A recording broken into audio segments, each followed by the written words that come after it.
Is DuckTales overrated? DuckTales is a side-scrolling platformer developed by Capcom and released for the NES back in 1989. While not the first Disney video game released, DuckTales did kick off a spree of solid video games based on Disney's animated properties, from companies such as Sega, Virgin Games, Traveler's Tales, and of course, Capcom. But back to DuckTales. With the licensed characters combined with the popularity of the Disney Afternoon block of animated cartoons, DuckTales for the NES would go on to sell over 1 million copies.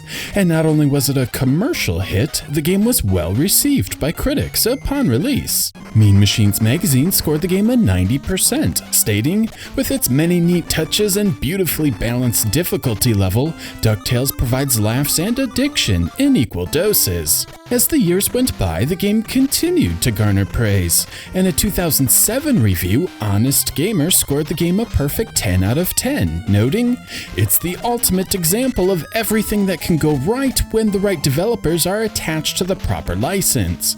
Numerous teams have tried to top the success of this 8-bit gem, but none have done so. Years after its release, DuckTales remains the gold standard." Even as recent as 2016, DuckTales continues to receive glowing reviews. The book Ultimate Nintendo Guide to the NES Library scored the game a perfect 5 out of 5 stars, proclaiming, "All of the aforementioned features plus a classic soundtrack as well as appearances from the show's characters make this one of the best and most creative platformers on the NES." So, does DuckTales still hold up upon closer inspection, or is this one best played through the lens of nostalgia? Let's take a look.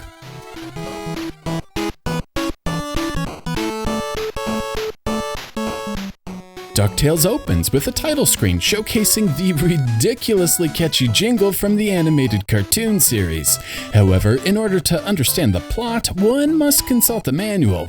The manual explains Scrooge McDuck is off on an adventure to find the 5 lost treasures of the world, and that's it. From here, the player is taken to the control room where 5 different areas can be played in any order, a Capcom staple. It is then up to the player to find the Scepter of the Incan King in the Amazon, the Coin of the Lost Realm in Transylvania, the Giant Diamond of the Inner Earth in the African Mines, the Crown of Genghis Khan in the Himalayas, and finally, the Green Cheese of Longevity on the Moon. Thankfully, as there are no weapon upgrades or enemy weaknesses, the player isn't punished for selecting the wrong level. There are some advantages to the order, which I'll explain later, but the player really is offered true freedom here.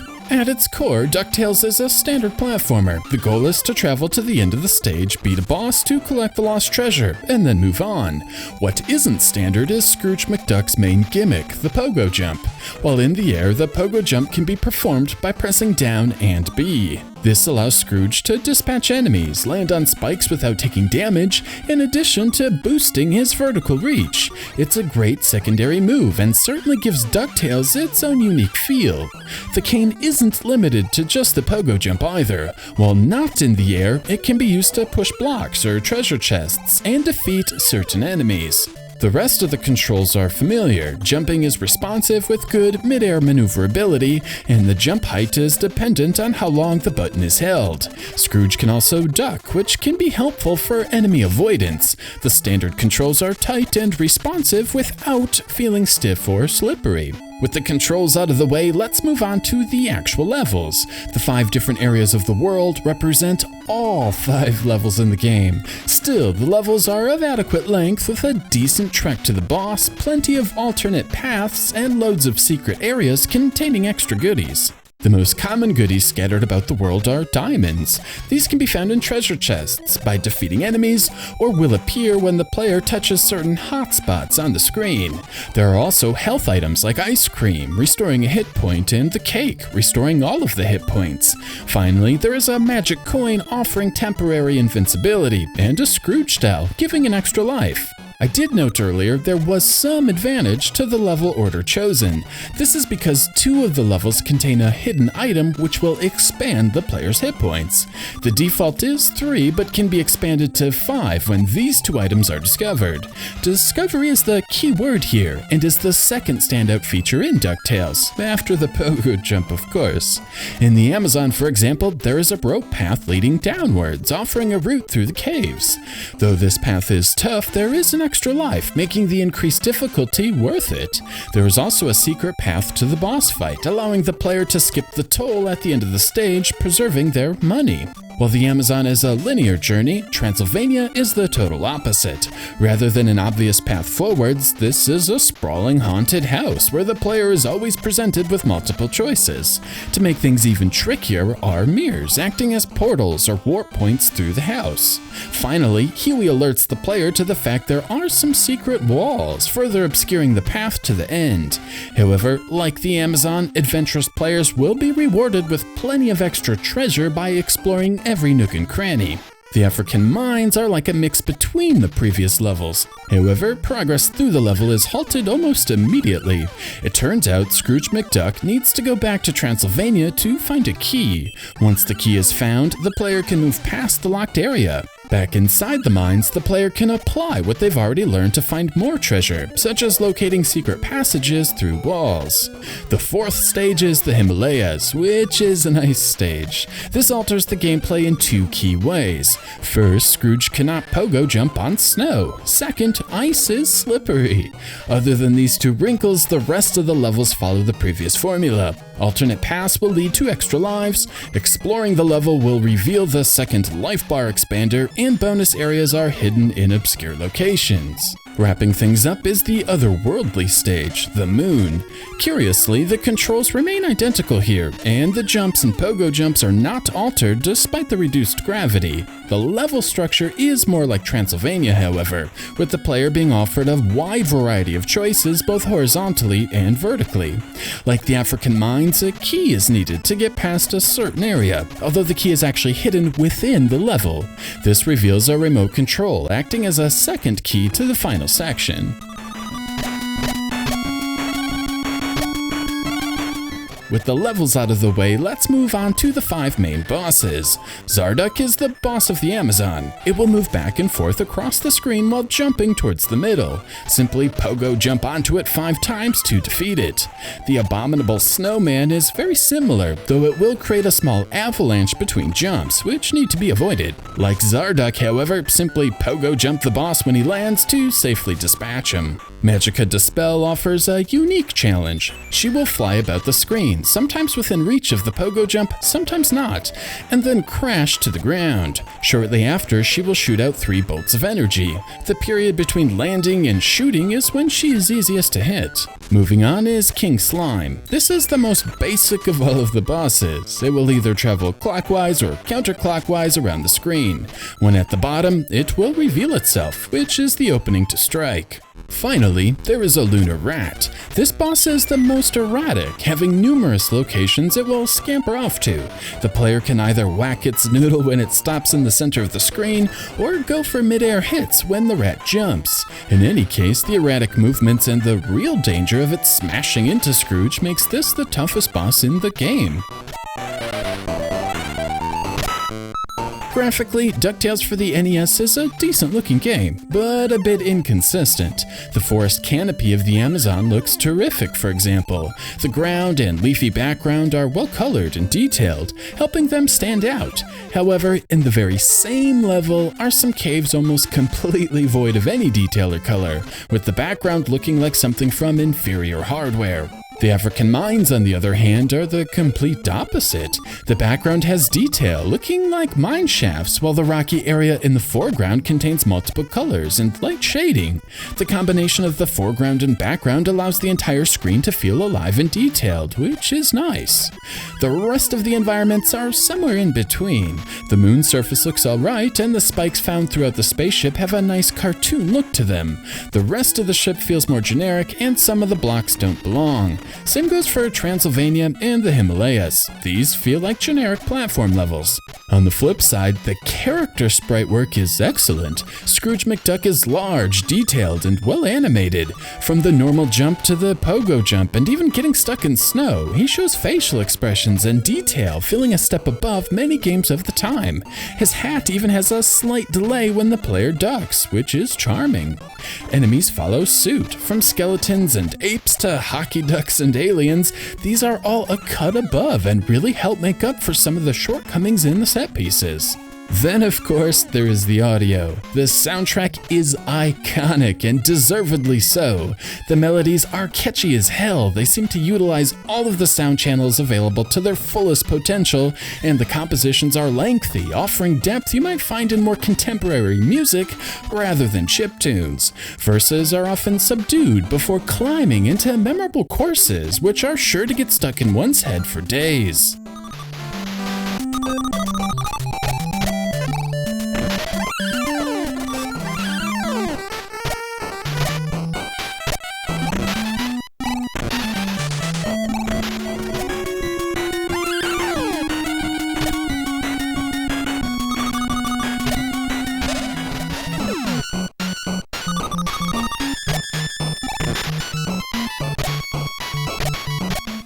I will say the invincibility music along with this bonus area music are significantly lower in quality and somewhat unpleasant to listen to, but generally speaking, few games offer so many earworms in such a small package. So, DuckTales has a cool gimmick with the pogo jump, some great sprite work, a terrific soundtrack, 5 distinct worlds with a good mix of platforming and exploring, the right blend of power-ups, and bosses putting up a decent challenge without being aggravating. It deserves its place among the upper echelon of the NES library. Case closed, right? Well, I'm not so sure. The first issue is with the pogo jump itself. It's far too complicated to engage. While jumping or falling, the player needs to press both down and B. There isn't really any reason for this to be a 2-button combo, as there is literally nothing else the player can do while in the air. This means a single button would have been more than adequate to perform the action. This 2-button approach takes slightly longer to physically do, but the game requires laser-like precision in certain areas. Even as soon as the first offered level, an area is presented where mastery of the pogo jump is needed to bounce through this extremely tight area. Otherwise, the player will take damage from the chasing boulder or the spiked ground. Challenge should come organically, with the player identifying all of the threats and reacting accordingly, not from having to press 3 buttons in such a short window. As an example, Castle of Illusion, released just a year later, contains a similar attack, and the player only needs a single button to perform the butt bounce, resulting in far less fighting with the controls. Next, DuckTales really doesn't contain any sort of difficulty curve. There is some positives to having all 5 stages available from the start. There are no continues, and I like how the player can practice each stage and then put together a single run with the limited lives available. On the flip side, because the player's starting point could be any level, all of them are relatively easy for beginners to jump right in. Sadly, the levels themselves don't contain a difficulty curve either. The hardest part of a stage could be the beginning, middle, or end. There is no rhyme or reason to the challenges provided, making the level design feel haphazard. In fact, the only real difficulty in DuckTales comes from going for the alternate endings. The best ending comes from gathering $10 million and finding the 2 secret treasures. Now, each of the 5 lost treasures rewards a cool million. Just playing through normally gets the player halfway there. The 2 secret treasures also award $1 million each, bringing the total to $7 million. The last $3 million is where the challenge in this side quest comes from. Diamonds are key here, with small diamonds worth $2,000, large ones $10,000, and red diamonds a sweet $50,000. To put things in perspective, it would take 60 red diamonds to reach the remaining $3 million threshold, or 1,500 small ones. While many diamonds are hidden in the secret nooks of the level, this won't be enough to reach the goal. Many diamonds are triggered by blank spaces on the level. This means jumping all over the screen to trigger their release. And I'm sorry, but jumping around all over the screen trying to find hidden diamonds is a little lame. Imagine all of the rings in Sonic the Hedgehog being invisible, and then trying to snatch 50 invisible rings to reach the bonus stage. There are a few other tricks to help hit the $10 million though. Launchpad McQuack will take the player back to the control room. Upon re-entering a level, every diamond will be reset. This trick can only be used once per level, as Launchpad will disappear on re-entry. One could argue this pads out the game, but this is a side quest so I can't complain too much. You can also trigger a hidden level if your score meets a certain criteria upon summoning Launchpad. But even with these tricks, bouncing around the levels is still mandatory.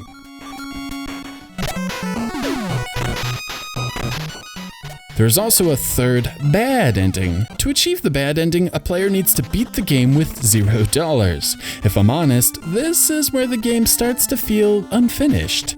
As noted, one is forced to collect the 5 treasures to beat the 5 stages, sticking the player with unwanted money. And there is only one area in the game to spend money, this totem in the Amazon. So, in order to achieve the bad ending, a player doesn't need to play bad, but rather exploit the game. First, a player needs to be aware of the hidden diamond drops so they don't accidentally collect one. The player needs to stand here and wait for the spider to drop, which also triggers a diamond drop, leading me to believe this wasn't thought through. Second, a player receives bonus points for the time remaining on the timer once they complete a level. So to avoid this money, one needs to sit around for 5 minutes and wait for the timer to get below 10 before completing the level. Yeah, I'm not kidding. Lastly, a player needs to actually spend the millions of dollars they are forced to collect. Thankfully, pressing the select button will restore a health point, spending 3 million points. That of course means purposely taking damage and scoring exactly 6 million points, not $1 more. Avoiding diamond drops, waiting an eternity for the timer to reach 9, and exploiting an undocumented feature is a really strange way to achieve the bad ending. Speaking of ending, let's go ahead and get to the spoilers section. After beating the 5 levels, the player is whisked away back to the haunted house to fight Dracula Duck. It's a decent fight, requiring precision pogo jumps off erratic bats to hit the boss, and is a satisfying way to end the adventure. Although Magica appears one last time, forcing the player to race up a rope and collect one last treasure chest. From here, the player will see whichever ending earned. The normal ending has Scrooge arriving at the final treasure chest. The bad ending shows Scrooge getting nothing, along with the newspaper text proclaiming he lost his fortune. Finally, the best ending has Scrooge sitting atop a pile of money with the crown and newspaper text celebrating his achievements. Strangely enough, none of the endings include a credit scroll. So, with all of that out of the way, we arrive back to the question asked at the beginning of the video: is DuckTales overrated? Now, Merriam-Webster defines overrated as to rate, value, or estimate too highly, and that is how I'm using the word for this video. First, let me get one thing out of the way. I enjoy DuckTales, and I think it's a good game. The music really is awesome. The physics are solid, with good momentum and precise jumping. The levels are fun to explore, the main attack is decent and certainly better than, say, punching. And the game is free of any frustrating moments. Nothing here is 8-bit hard, and I doubt any controllers have been broken playing DuckTales. However, I still can't get over the pogo jump. It's the main attack in the game, and the execution is flawed. Not only does it seem to not always engage, the hitbox of Scrooge and the cane don't really match up. This can mean having to inch over on a platform until the cane is perfectly lined up for a pogo jump, even though more than half of Scrooge is on the platform. Worse, as Scrooge becomes wide when on a downward trajectory, he will unexpectedly clip platforms, which causes the cane to disengage. This can lead to plenty of cheap hits due to no fault of the player. It just isn't polished. There are some other unpolished elements too. Ducking on a moving platform will cause Scrooge to stop in place while the platform keeps moving. Scrooge loses momentum when hitting enemies while invincible, which can cause him to unexpectedly drop into pits. Actually, the spider enemies kinda suck in general. One should be able to trigger them to drop, wait a moment, and then safely pass under them. But the platforms are occasionally too close to the spider, which messes up the timing programmed into the game. Other oddities are these boulders. They can be helpful for taking out enemies in the air, since Scrooge cannot hit enemies above him, but the boulders aren't always in a useful spot. Speaking of airborne enemies, the goats can be a real pain as well. They jump higher than the screen, meaning the player will have to memorize their movement and stay under them, or time the jump perfectly to hit them from above, which isn't really compatible with the flaky mechanic and large hitbox. To some, these might sound like nitpicks, but for me, item placement and enemy behavior should work in harmony with the controls and mechanics presented, and DuckTales does often get this right, but other areas feel unrefined. For what it's worth, some nitpicks would include the control room having Dewey and Louie wearing the same shirt, the top of the screen having a ton of artifacts, and the game lacking cutscenes, despite featuring a ton of characters. They are odd, but don't affect the gameplay in any way. So with that, I would say, yes, DuckTales is overrated. The main attack given to the player doesn't always work. Enemies don't always behave in a way compatible with the environment. There are wonky issues on moving platforms, and side quests meant to enhance the replayability range from tedious to extremely tedious, rather than adding challenge for seasoned players. The level design just isn't as refined or polished as other platformers, and at times DuckTales has an unfinished feel. The game is enjoyable for sure, but DuckTales is not the juggernaut it once was.